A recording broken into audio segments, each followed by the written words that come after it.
Yo, miapan pola oklo miapan nyasalo mato wale boko na mi kova evenigba TVG afisi afimi le bia pom le alo mi le bia pon kosem le wale wia mato gbedo hinami le nyame kanu zime akọ enya akova mi apemojia nko nye Christian adiabo egbe nyawa anya ke na ebunwa gomasas malawmo afina sema ha asasa egafinya ide egbe ko wona ojide ma zamon popo yako atakpena Nuslins Ever English Dictionary aha no vi afisi afika na le in the Nuslins Ever English Dictionary ka jagagbana na do afona alabana akpopa nono matatao alopa advert le yakon pomojia makalbe kapumo gedele oji alaba ya temu ado WhatsApp message dawo alo ya testo le normal SMS alaba afisi afika bila wako Nuslins Ever English Dictionary ako venami kama manome ha na ganye no viada yena kpabo afikel do mai me chode Ghana ngu Accra ngu ho ngu alutema ngu atenwa ga place order Amazon alaba afisi african la yavudu come in lo wako Nuslins Ever English Dictionary ako veno alo atenwu order abale bagulena aha maga zaman popo ya magada kwena Vola Herbal Clinic. Yes, Vola Herbal Clinic. Ovi nyama eke wala malova chakaka nwatika kalo nwama chikaka metile takpona dokiowa. Madima zamon popo na makafu Vola Herbal Clinic now. Alaba na jagagbana na kadawumu opa dopo le aplawo le ho le hokwe aha tafisi afika na lede jagbagbana na kada Vola Hebangu no nya bana wodeka alo echiaka kula nyigba TV ha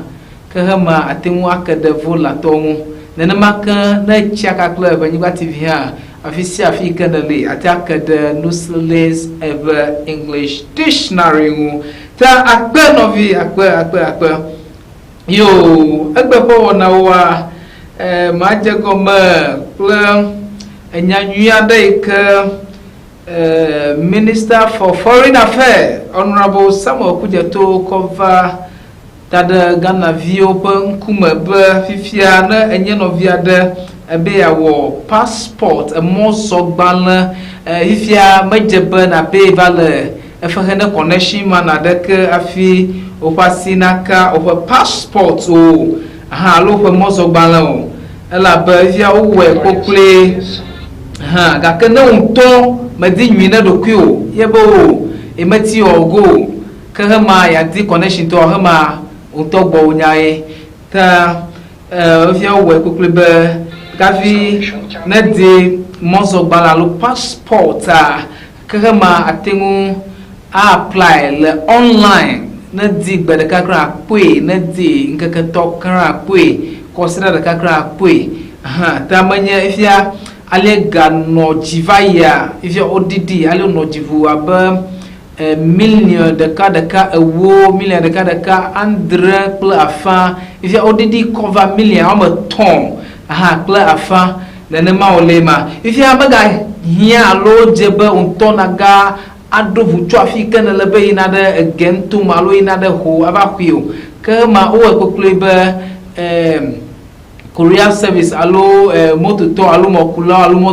modola wa watemu akọ ofe mozogban akọ veno bobuele afisi afika na le ta novi nyai masama miele aha na mi chola afima ye maida Ghana web awo glombe ene gbedelada le votantuma alo lamugantuma otie be wanye agbledelawo ƒe nunola gã ɖeka le vota ŋutɔa me nye amanye enegbledela ye wonka wotie be wanye nunola gã ne agbledelawo alo si ke yɔna be Coconut Farmers Association le vota ŋutɔa me ta yebe ŋkɔ nye tɔgbi dunenyo gbãtɔ kafra tɔgbi dunenyo gbãtɔ enye nunɔla yake no tia nye enegbledela le vota ŋutɔ be wa represent agbledelawo ta akpenɔvi egbe be wɔna wa afi mi gale ekɔga akɔse ɖe enye ya ke ne mawu lɔa etsɔ miaga ava yi ɖe edzi ta miakɔ egbe ƒe wɔna akɔse ɖe afi ya gbɔ ta enyame ke ne nɔ zi me egbea ŋkɔ nye Christiana diabo ŋkɔ nye ma miese ta be klami akpe